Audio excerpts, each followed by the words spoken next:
बाहर का भटकाव ही अंदर से जुड़ाव का मार्ग प्रशस्त करता है। जी हाँ, आपने सही सुना। क्या सुना?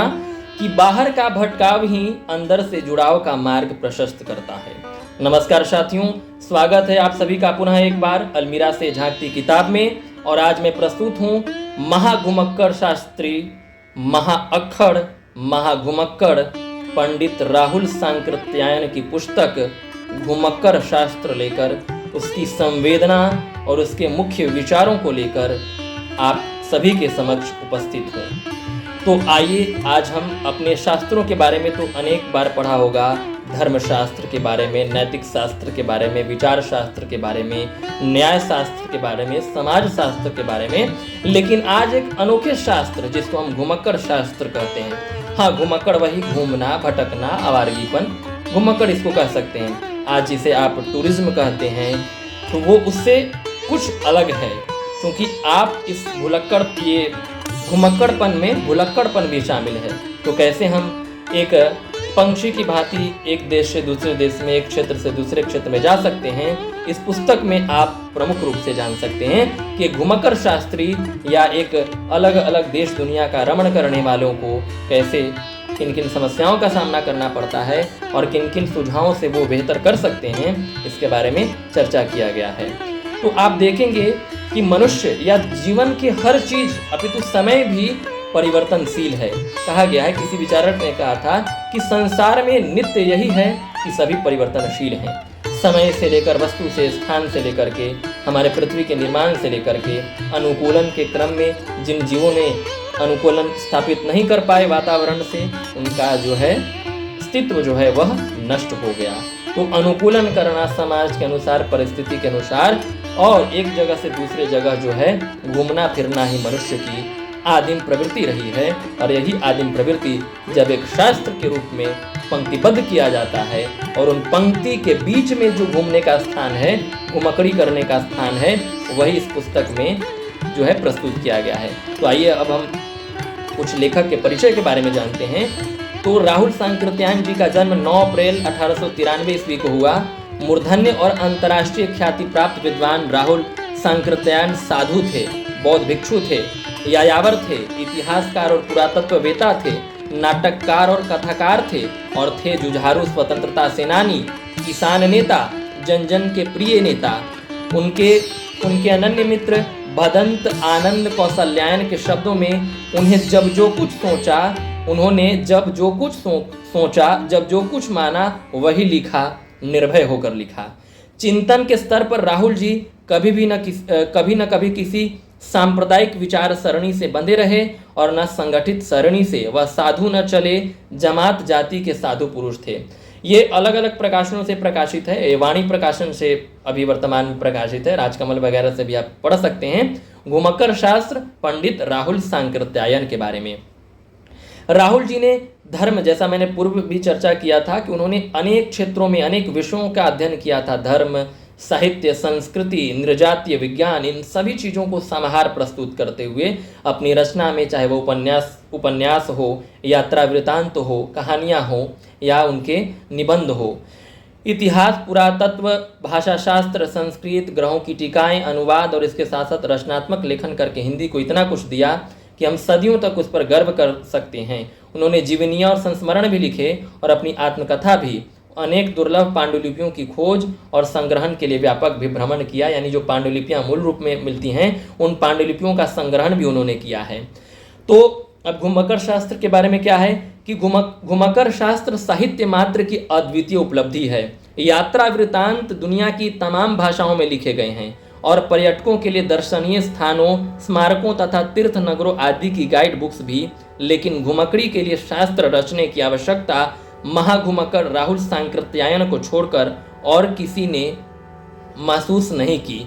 इस पुस्तक में वे घुमक्कड़ी को दुनिया की सर्वश्रेष्ठ वस्तु मानते हैं और घुमक्कड़ को समाज का सबसे बड़ा हितकारी मानते हैं। वे निर्द्वंद्व घोषणा करते हैं कि घुमक्कड़ों ने ही आज की दुनिया को बनाया है, और इस क्रम में बुद्ध, महावीर से दयानंद तक और कोलंबस, वास्को द गामा और डार्विन तक का उल्लेख करते हैं कि इन लोगों ने दुनिया के अलग अलग भागों में भ्रमण किया है। उन्होंने वर्षावास व्यतीत किया है और अपने उपदेशों को वहाँ पर दिया है, यानी भ्रमण के माध्यम से वे रमण करते गए और अपने विचारों को जो है चारों तरफ वितरित करते गए। वे आगाह भी करते हैं कि घुमक्कड़ी का उद्देश्य संहार नहीं होना चाहिए, सृजन होना चाहिए। लेकिन कोई घुमक्कड़ कैसे बन सकता है, इस प्रश्न को सामने रखते हुए राहुल स्पष्ट करते हैं कि इस पुस्तक का उद्देश्य घुमक्कड़ी का अंकुर पैदा करना नहीं, बल्कि जन्मजात अंकुर की पुष्टि, परिवर्धन तथा मार्गदर्शन करना। यानी सभी जीवों में जन्म से ही घूमने की प्रवृत्ति रही है, लेकिन समय के अनुसार जब हम बंद कर रह जाते हैं, तब जो घूमने की जो प्रवृत्ति है उससे हम वंचित हो जाते हैं। तो आप उसी को बढ़ाने के लिए, उसी को कैसे हम जागृत कर सकते हैं, मार्गदर्शन कैसे दे सकते हैं कि आप कहीं जाएं तो मात्र केवल फोटो खींचने वाले और वीडियो बनाने के चक्कर में न रह जाएं, अपितु वहाँ को जिए, उन धरोहरों पर क्या लिखा गया है, कौन सी सदी में इसका निर्माण हुआ, किन चीज़ों से ये बना, कैसे बनाने में कौन कौन सी जो आकृतियाँ हैं और उसके क्या स्थापत्य हैं, शिल्प क्या है, सामग्री क्या है, उस समय की जनजीवन कैसी थी, लोग किन वस्त्रों का या किन प्रकार के वस्त्रों की तो हमें नहीं मिल पाएगी, किन बर्तनों का और किन उपयोगी सामग्रियों का उपयोग करते थे, इन सभी चीज़ों के बारे में हम जान सकते हैं घुमक्कड़ी के माध्यम से, यात्रा के माध्यम से। न सिर्फ ऐतिहासिक अपितु धार्मिक, सांस्कृतिक, भौगोलिक, इन सभी चीज़ों के बारे में हम विचार कर सकते हैं। तो इसी का इस पुस्तक में जो है वर्णन किया गया है। यह पुस्तक पहली बार 1948 में छपी थी। इस संदर्भ को ध्यान में रखें तो उनके द्वारा स्त्रियों को घुमक्कड़ी के लिए कहना तब स्पष्ट ही एक क्रांतिकारी प्रस्ताव था। घुमक्कड़ शास्त्र में उनके अपने जीवन का निचोड़ है।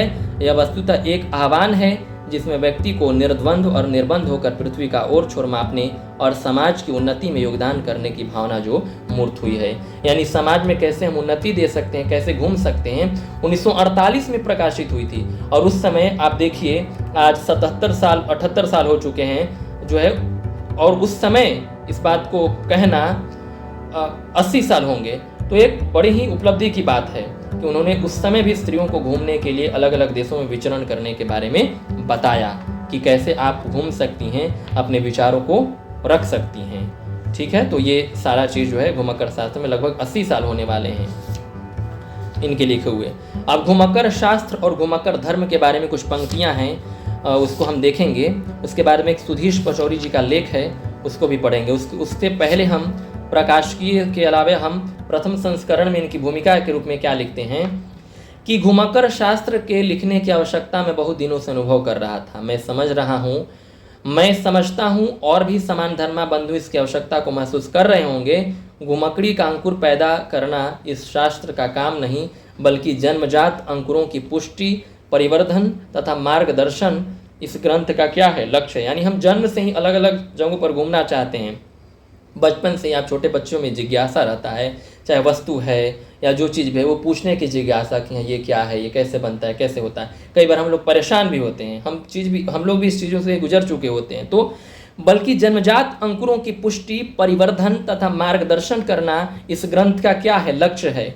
घुमक्कड़ों के लिए उपयोगी सभी बातें सूक्ष्म रूप में यहाँ आ गई हैं। यह कहना उचित नहीं होगा, किंतु यदि मेरे घुमक्कड़ मित्र अपनी जिज्ञासाओं और अभिज्ञाताओं द्वारा सहायता करें तो मैं समझता हूँ अगले संस्करण में इसकी कितनी ही कमियाँ दूर कर दी जाएंगी। यानी संस्करण में लिखते हैं कि अगर इसमें कुछ त्रुटियाँ हों या जो अभिज्ञता से हम जान सकते हैं उसके बारे में भी अगर आप कुछ इसमें पढ़ें, अपने विचार दें, तो इसमें और त्रुटियाँ जो है वो दूर की जा सकती है। आगे लिखते हैं, इस ग्रंथ के लिखने में जिनका आग्रह और प्रेरणा कारण हुई उन सब के लिए मैं हार्दिक रूप से कृतज्ञ हूँ। श्री महेश जी और श्री कमला परियार यानी सांकृत्यायन ने अपनी लेखनी द्वारा जिस तत्परता से सहायता की, उनके लिए मैं अपनी और पाठकों की ओर से भी धन्यवाद देना चाहता हूँ। उनकी सहायता बिना वर्षों से मस्तिष्क में चक्कर लगाते विचार कागज पर न उतरते। तो ये राहुल सांकृत्यायन जी पहली भूमिका में लिखते हैं, जो है प्रथम संस्करण 1948 में। द्वितीय संस्करण में घुमक्कड़ शास्त्र का यह द्वितीय संस्करण निकल रहा है। इसकी कदर हुई है नौजवानों की नहीं, वृद्धों में भी। तभी तो यूनिवर्सिटियों ने अपनी पाठ्य पुस्तकों में इसके अध्यायों को जगह दी। तो इसके कई अध्यायों को यूनिवर्सिटियों ने भी अपनी जगह दी है। जैसे हमारे दिल्ली विश्वविद्यालय में भी एक घुमक्कड़ शास्त्र है, उसके पाठ को यानी अथातो घुमक्कड़ जिज्ञासा है, उसको हम पढ़ेंगे भी, उसको लगाया गया है। वीडियो लंबी हो सकती है लेकिन आप पूरे धैर्य से सुने, क्योंकि मैंने पहले भी बार बार कहा है कि जब आप एक पुस्तक पढ़ते हैं, सुनते हैं, तो एक व्यक्ति के एक लंबे अंतराल को, उसके जीवन के कुछ प्रमुख वर्षों को जानते हैं, उसके अध्ययन को जानते हैं, उसके भ्रमण को जानते हैं, उसकी अनुभूति को जानते हैं, उसके विचार को जानते हैं, उस समय के तत्कालीन सामाजिक परिवेश की जानकारी भी हम इस पुस्तक के माध्यम से ग्रहण कर सकते हैं। जो साहित्य है जनसंचार के साथ साथ केवल जन में संचारित नहीं करता है बातों को, अपितु वह सृजनशील के साथ साथ संवेदनशील बनाने का भी प्रयत्न करता है। तो यह पुस्तक जो है अथातो घुमक्कड़ जिज्ञासा, जंजाल तोड़ो, विद्या और वय, स्वावलंबन, शिल्प और कला, पिछड़ी जातियों में, घुमक्कड़ जातियों में, स्त्री घुमक्कड़, धर्म और घुमक्कड़, प्रेम, देश ज्ञान, मृत्यु दर्शन, लेखनी और तुलिका, निरुद्देश्य, तरुणियाँ कैसे करें और स्मृतियाँ। लगभग 14 अध्यायों में यह बटा हुआ है और इन 14 अध्यायों में ही घुमक्कड़ शास्त्र के बारे में विस्तार से जो है बताया गया है कि किस प्रकार से जो नए घुमक्कड़ शास्त्र हैं वो पढ़ सकते हैं, जा सकते हैं। और इस प्रकार से आप पहले ही लेख से आप इसका अंदाजा लगा सकते हैं कि किस प्रकार से घुमक्कड़ के बारे में उन्होंने अपने विचार को रखा है। अथातो घुमक्कड़ जिज्ञासा। संस्कृत से ग्रंथ को शुरू करने के लिए पाठकों को रोष नहीं होना चाहिए। आखिर हम शास्त्र लिखने जा रहे हैं, फिर शास्त्र की परिपाटी को तो मानना ही पड़ेगा। शास्त्रों में जिज्ञासा ऐसी चीज के लिए होनी बतलाई गई है जो कि श्रेष्ठ तथा व्यक्ति और समाज के लिए परम हितकारी हो। जैसे व्यास ने अपने शास्त्र में ब्रह्म का सर्वश्रेष्ठ मानकर उसे जिज्ञासा का विषय बनाया, यानी अथातो ब्रह्म जिज्ञासा। जैसे हम ब्रह्म के प्रति जिज्ञासा करते हैं तो उसी प्रकार हम घुमक्कड़ी के प्रति कैसे जिज्ञासा कर सकते हैं। व्यास शिष्य जैमिनी ने धर्म को श्रेष्ठ माना। पुराने ऋषियों से मतभेद रखना हमारे लिए पाप की वस्तु नहीं है। आखिर 6 शास्त्रों के रचयिता 6 आस्तिक ऋषियों में भी आधे ने ब्रह्म को धता बता दिया। मेरी समझ में दुनिया की सर्वश्रेष्ठ वस्तु है घुमक्कड़ी। यानी पूर्व में जितने विचारक हुए हैं, अगर उनके विचारों से हम सहमति नहीं प्रकट करते हैं तो यह कोई पाप का काम नहीं है, क्योंकि बदलते हुए संदर्भ में हमारी जो आवश्यकताएं हैं या हमारे जो सामाजिक परिवेश हैं, जो हमारे सामाजिक रीति रिवाज हैं, वो बदल गए हैं। जैसे तब के समाज में होता होगा सती प्रथा का प्रचलन या इस तरह के जो देवदासी प्रथा वगैरह, लेकिन आज के समय में वो चल नहीं सकते। हालांकि उस समय भी ऐसा अनुचित कार्य है। तो ये जरूरी है कि हम समय के अनुसार खुद को ढालें। मैंने पहले भी कहा कि अनुकूलन के क्रम में जैसे ही लोग पृथ्वी से या वातावरण से अनुकूलित होना छोड़ देंगे, तब प्रकृति भी उसको साथ नहीं लेती है और उनका अस्तित्व जो है समाप्त हो सकता है। डायनासोर जैसे अनेक जीवों के बारे में हम जानते हैं। हालांकि इसमें मानवीय कारक भी हैं, यानी कृत्रिम भी हैं और प्राकृतिक कारक भी शामिल हैं। तो आगे लिखते हैं कि घुमक्कड़ से बढ़कर व्यक्ति और समाज का कोई हितकारी नहीं है। यानी मेरी समझ में दुनिया की सर्वश्रेष्ठ वस्तु क्या है? घुमक्कड़ी है। घुमक्कड़ से बढ़कर व्यक्ति और समाज का कोई हितकारी नहीं हो सकता। कहा जाता है कि ब्रह्म ने सृष्टि को पैदा, धारण और नाश करने का जिम्मा अपने ऊपर लिया है। पैदा करना और नाश करना दूर की बातें हैं, उनकी यथार्थता सिद्ध करने के लिए न प्रत्यक्ष प्रमाण सहायक हो सकता है न अनुमान ही। हाँ, दुनिया के धारण की बात तो निश्चय ही न ब्रह्मा के ऊपर है, न विष्णु के और न ही शंकर के ऊपर। दुनिया दुख में हो चाहे सुख में, सभी समय यदि सहारा पाती है तो घुमक्कड़ों की ओर से। प्राकृतिक आदिम मनुष्य परम घुमक्कड़ था। खेती, बागवानी तथा घर द्वार से मुक्त वह आकाश के पंक्षियों की भांति पृथ्वी पर सदा विचरण करता था। जाड़े में यदि इस जगह था तो सर्दियों में वहां से 2 कोस दूर था। तो अनेक जगह पे लोग अलग अलग जगहों पर हमेशा घूमते रहे हैं और घूम करके अपनी स्थिति को, अपनी आवश्यकताओं की पूर्ति को भी उन्होंने किया है घूम घूम करके। आधुनिक काल में घुमक्कड़ों के काम की बात करने की आवश्यकता है, क्योंकि लोगों ने घुमक्कड़ों की कृतियों को चुराकर उन्हें गला फाड़ फाड़ कर अपने नाम से प्रकाशित किया, जिससे दुनिया जानने लगी कि वस्तुतः तेली के कोल्हू के बैल ही दुनिया में सब कुछ करते। तेली का कोल्हू का बैल आप देखते होंगे कि वो एक ही निर्धारित स्थान में घूमते रहता है। तो हमें तेली के कोल्हू का बैल न बन करके अलग अलग दुनिया में जो है घूमना है। मतलब दुनिया के अलग अलग भागों में, अलग अलग दुनिया में नहीं, चूँकि ज्ञात दुनिया तो एक ही है। आगे, आधुनिक विज्ञान में चार्ल्स डार्विन का स्थान बहुत ऊंचा है। उसने प्राणियों की उत्पत्ति और मानव वंश के विकास पर ही अद्वितीय खोज नहीं की, बल्कि सारे ही विज्ञानों को उससे सहायता मिली। कहना चाहिए कि सभी विज्ञानों को डार्विन के प्रकाश में दिशा बदलनी पड़ी। लेकिन क्या डार्विन अपने महान आविष्कारों को कर सकता था यदि उसने घुमक्कड़ी का व्रत न लिया होता? यानी देश के अलग अलग भागों में देखेंगे, भौगोलिक खोजें जब मध्यकाल में हुई तो दुनिया के जैसे वास्को डी गामा भारत आए, कोलंबस अमेरिका गए, हालांकि ये जो नामाकरण है वे अलग अलग देशों में गए, भारत की खोज उनके दृष्टिकोण से हुआ। वे लोग तब जो है अलग अलग देशों में जो लोग थे उसको नहीं जानते थे, तो लोगों ने साहसिक रूप से घूमना शुरू किया। मैं मानता हूँ पुस्तकें भी कुछ कुछ घुमकड़ी का रस प्रदान करती हैं, लेकिन जिस तरह फोटो देखकर आप हिमालय के देवदार के गहन वनों और श्वेत हिम मुकुटित शिखरों के सौंदर्य, उनके रूप, उनकी गंध का अनुभव नहीं कर सकते, उसी तरह यात्रा कथाओं से आपको उस बूंद से भेंट नहीं हो सकती जो एक घुमक्कड़ को प्राप्त होती है। जैसे कि आप एक फोटो को देखेंगे, जैसे प्रसिद्ध कवि ने कहा है कि आप समुद्र के किनारे खींचे गए चित्र को तो अपने पास रख सकते हैं, लेकिन उसकी हलचल पैदा नहीं कर सकते। यानी जो जिस प्रकार से समुद्र में तरंगे उठती हैं, तरंगे गिरती हैं, तो उसकी जो प्रतिकृति है आप सस्वर नहीं कर सकते हैं। हालांकि अब विज्ञान और तकनीक के माध्यम से कह सकते हैं कि उसकी आवाज़ें को कैद करके किया जा सकता है, लेकिन अगर वास्तव में आप वहाँ पे नहीं गए हैं, केवल फोटो में देख करके आप अगर हिमालय के गहन वनों के बारे में बात करते हैं, तो यह आपके पुस्तक पढ़ करके भी आप में एक बिंब तो बन सकता है कि अच्छा हाँ, जब हम किसी चीज़ का वर्णन करता है कि तार की तरह लंबा, बलिष्ठ, मोट, तो हमारे मन में एक चित्र बनता है। जो चित्र बनता है ना, वही बिंब है। ठीक है, तो अधिक से अधिक यात्रा पाठकों के लिए यही कहा जा सकता है कि दूसरे अंधों की अपेक्षा उन्हें थोड़ा आलोक मिल जाता है और साथ ही ऐसी प्रेरणा भी मिल जाती है जो स्थायी नहीं तो कुछ दिनों के लिए उन्हें घुमक्कड़ बना सकती है। यानी वो भी घुमक्कड़ बन सकते हैं। घुमक्कड़ क्यों? दुनिया की सर्वश्रेष्ठ विभूति है, इसलिए कि उसी ने आज की दुनिया को बनाया है। यदि आदिम पुरुष एक जगह नदी या तालाब के किनारे गर्म मुल्क में पड़े रहते तो वह दुनिया को आगे नहीं ले जा सकते थे।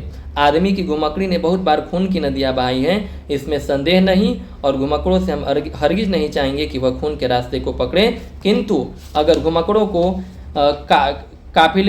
काफिले न आते जाते तो सुस्त मानव जातियाँ सो जाती और पशु से ऊपर नहीं उठ पाती। यानी जब हम एक जगह से दूसरी जगह जाते हैं तो चाहे आधिपत्य के दृष्टिकोण से या सुरक्षा के दृष्टिकोण से लोग एक दूसरे पर आक्रमण भी करते हैं, तो खून की नदियाँ भी बहाई है, लेकिन हमें उस रास्ते पर नहीं पड़ना है। सृजनशीलता की ओर बढ़ना है, दुनिया को जानना और समझना है, उसे विध्वंस करना नहीं है।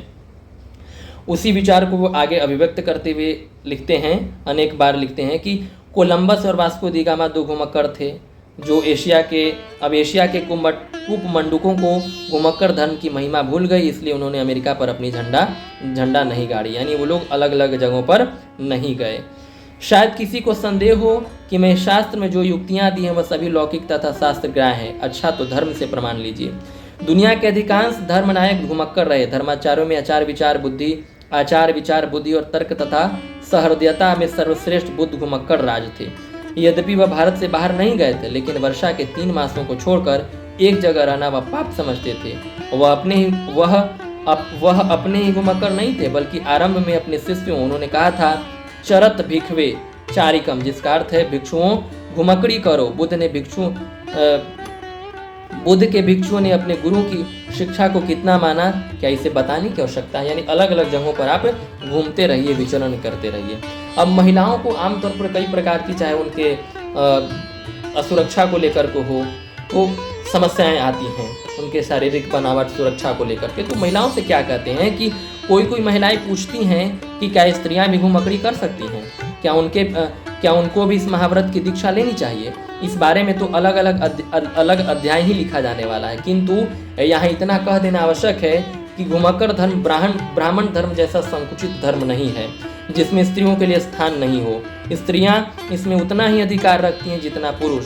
यदि वह जन्म सफल करके व्यक्ति और समाज के लिए कुछ करना चाहती हैं तो उन्हें भी दोनों हाथ हो इस धर्म को स्वीकार करना चाहिए।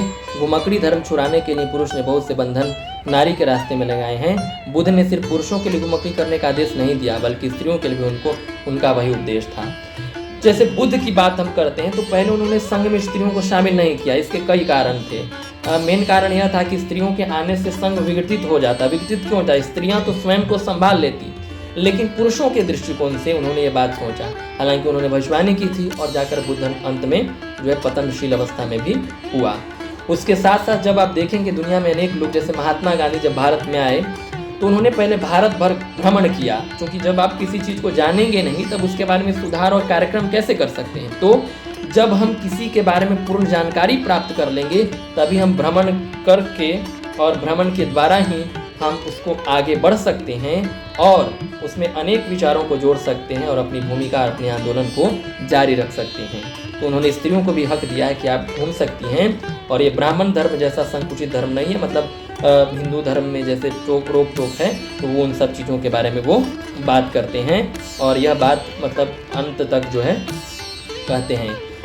इस्माइल मेरठी की कविता है कि पंक्तियां हैं कि सैर कर दुनिया की गाफिल, जिंदगानी फिर कहाँ, जिंदगी अगर कुछ रही तो नौजवानी फिर कहाँ। यानी दुनिया की सफ़र कर गाफिल, यानी हे मुसाफिर, दुनिया को घूमो, जानो और समझो कि दुनिया में क्या है। वे लिखते हैं कि संक्षेप में हम यह कह सकते हैं कि यदि कोई तरुण घुमक्कड़ी धर्म की दीक्षा लेता है, यह मैं अवश्य कहूँगा कि यह दीक्षा वही ले सकता है जिसमें बहुत भारी मात्रा में हर तरफ का साहस हो।